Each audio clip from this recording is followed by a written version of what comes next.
ណែហាពួកយើងក៏ឡងហួហើយ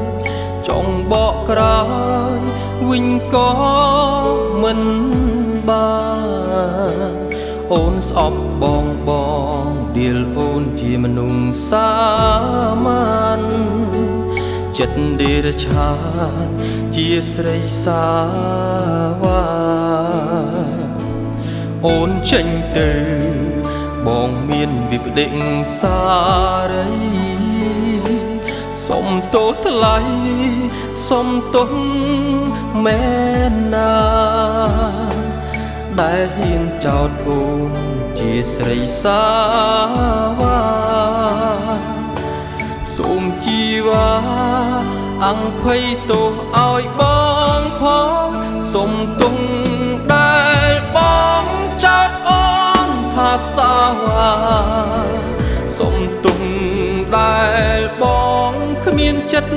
ថែរៀមរាដឹងទេពេលនេះបងខ្លោចផ្សាព្រោះកននេះថាលែងចង់ជួបមុខបងហើយឲ្យបងសុំទោស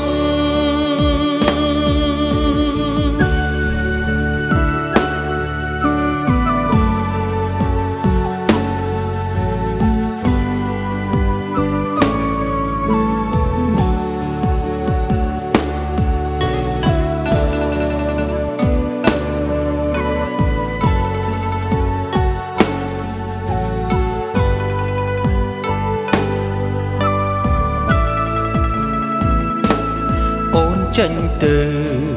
បងមានវិបដិសារីសុំទោសថ្លៃសុំទោស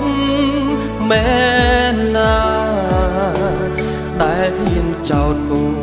ជាស្រីសាវ៉ាសូមជីវ៉ាអង្គភ័យទោសឲ្យបងផងសុំទោសដែលបងចោទអូនថាសាវ៉ាសុំទោសដែលបងគ្មានចិត្តថែរៀ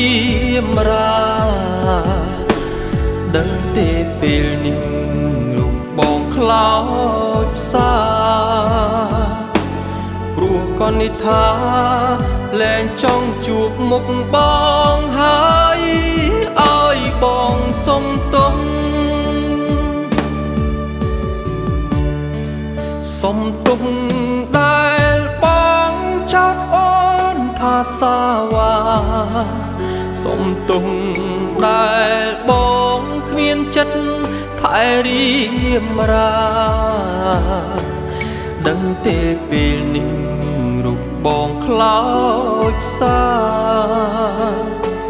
ព្រោះជីវ៉ាលែងចង់ជួបមុខបង